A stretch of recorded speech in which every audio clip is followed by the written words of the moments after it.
সার পেয়েছি না, ওই যে সেই কেসি সার পেয়েছিল।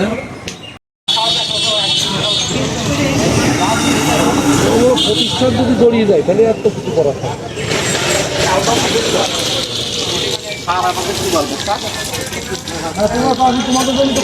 হ্যাঁ আমাদের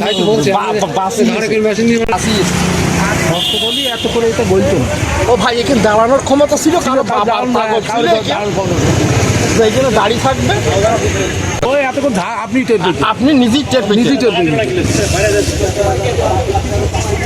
পানি ঢালা বলো না কেন, পানি দিদি কি পানি দিয়ে ডুবে গেল। আর অরিজিনাল হলে পারে বলতো না তাড়াতাড়ি ঝাঁজ এখান থেকে আমরা সব দৌড় মারতে হতো। সদর উপজেলা কৃষি অফিস আমরা যৌথভাবে কিছুদিন আগে একটা অভিযান পরিচালনা করেছিলাম এখানে। তখন ওনাকে একটা পানিশমেন্ট হয় এবং আমরা এখানে লোকাল কৃষকের ভারসাম্যতে একটা সার পায়, ওনারা ফেরত দিতে আসছে। এটা হলো ভেজাল।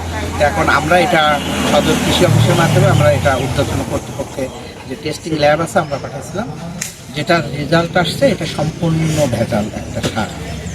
সেই পরিপ্রেক্ষিতে আমরা আজকে সদর উপজেলা কৃষি অফিসার আমরা এখানে কমপ্লিট আছে।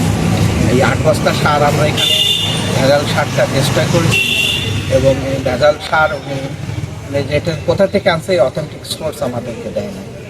এই ভেজাল সার ক্রয় বিক্রয়ের জন্যে ওনাকে 1 লাখ টাকা জরিমানা করা হয়েছে এবং এইটা আমরা পরবর্তী আমাদের এই কার্যক্রম যে ভেজাল সার অবৈধ সারের বিরুদ্ধে আমাদের কার্যক্রম অব্যাহত থাকবে। আর সবার উদ্দেশ্যে আমার একটা মেসেজ যে অথেন্টিক সোর্স থেকে সার নেওয়ার জন্য সরকার প্রতিষ্ঠান থেকে এবং ক্রয় বিক্রয়ের ভাউচার সংরক্ষণের জন্য, কারণ এই ক্যাশ মেমোটা যদি আপনারা নেন তাহলে আপনারা সব দিক অব্যাহত থাকবে